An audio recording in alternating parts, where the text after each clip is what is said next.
Hi everyone, എല്ലാ സഞ്ചാരപ്രേമികൾക്കും Swiss സഞ്ചാരി ചാനലിലേക്ക് ഹാർദമായ സ്വാഗതം.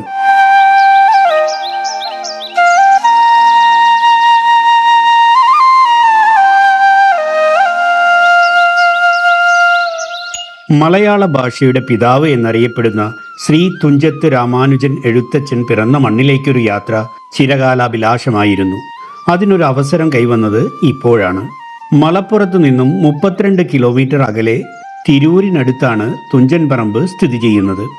ഭാഷാപിതാവിന് അർഹമായ ആദരം എന്ന നിലയിൽ സ്മാരകവും മ്യൂസിയവും ഇവിടെ ഒരുക്കിയിട്ടുണ്ട്. എഴുത്തച്ഛൻ്റെ എഴുത്താണി ഉൾപ്പെടെ ഭാഷാചരിത്രവുമായി ബന്ധപ്പെട്ട ലിഖിതങ്ങളും പുരാരേഖകളും സരസ്വതി മണ്ഡപത്തിലും അതിനോട് ചേർന്നുള്ള ലൈബ്രറിയിലുമായി സൂക്ഷിച്ചിട്ടുണ്ട്.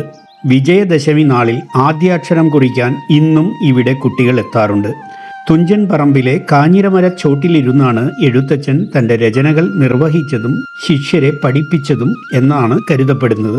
ഭാഷാപിതാവിൻ്റെ ഓർമ്മകളെ പച്ചപിടിപ്പിച്ച കാഞ്ഞിരവൃക്ഷം ഇപ്പോഴും തുഞ്ചൻ പറമ്പിലുണ്ട്. തുഞ്ചൻ പറമ്പിനെ ഇന്നത്തെ നിലയിലേക്ക് മാറ്റിയെടുത്തതിൽ യശശരീരനായ MT വാസുദേവൻ നായർ വഹിച്ച പങ്ക് ചെറുതല്ല. 1992 MT ചെയർമാനായി വരുന്നത്. പിന്നീടാണ് തുഞ്ചൻ പറമ്പ് ഇന്ന് കാണുന്ന നിലയിലേക്ക് വളർന്നത്.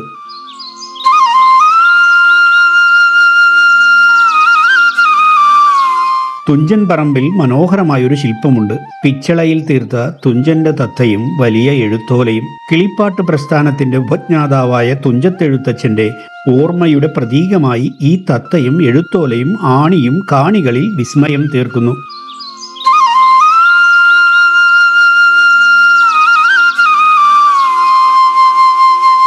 ശില്പത്തിന് തൊട്ടുപിറകിലായി ഒരു മണ്ഡപം കൂടിയുണ്ട്.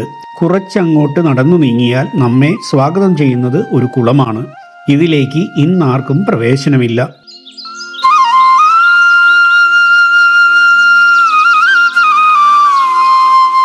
ഏക്കറുകളോളം വിഹരിച്ചു കിടക്കുന്ന ഇവിടം സന്ദർശകർക്ക് ഗൃഹാതുരമായൊരു ഓർമ്മയുടെ നാട്ടുവഴികളിലൂടെയുള്ളൊരു യാത്രയാണ്.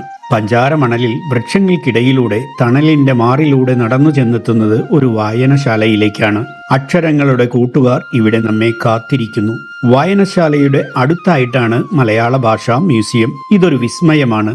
മലയാള ഭാഷയുടെ ചരിത്ര താളുകളിലേക്ക് നമ്മളെ കൂട്ടിക്കൊണ്ടുപോകുന്നു. മറ്റൊരിടത്തും കാണാനാവാത്ത അമൂല്യ ശേഖരമാണ് ഇവിടെയുള്ളത്.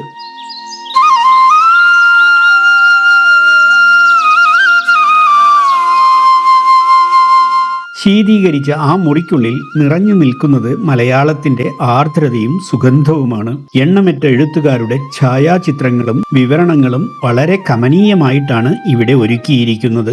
എഴുത്തച്ഛനും ഉള്ളൂരും വള്ളത്തോളും ബഷീറും കുഞ്ഞിരാമൻ നായരും പൊറ്റക്കാടും ശങ്കരപിള്ളയും സഹഴിയും കമലയും MTയും അരുന്ധതിയും ചുള്ളിക്കാടും കക്കാടും മുകുന്ദനുമെല്ലാം നിറസാന്നിധ്യമായി ഇവിടെയുണ്ട്.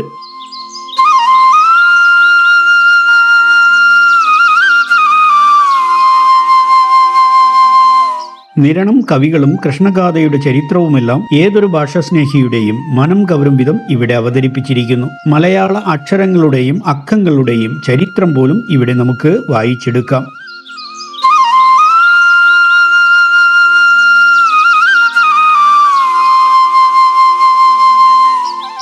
എഴുത്തുകാർക്കുള്ള കോട്ടേജുകളാണ് ഇവിടുത്തെ മറ്റൊരാകർഷണം.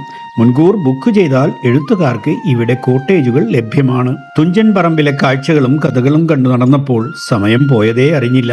ഞങ്ങൾ വന്നു കയറിയപ്പോൾ തുടങ്ങിയ മഴ പതുക്കെ വഴിമാറാൻ തുടങ്ങി.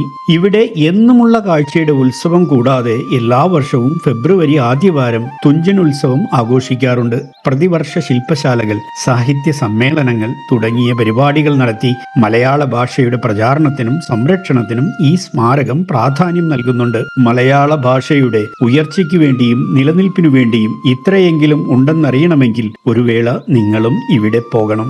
വരും തലമുറയും മലയാളത്തിന്റെ ചരിത്രം അറിയണമെന്നുണ്ടെങ്കിൽ ജീവിതത്തിൽ ഒരിക്കലെങ്കിലും ഇവിടം സന്ദർശിക്കുന്നത് അഭികാമ്യമായിരിക്കും.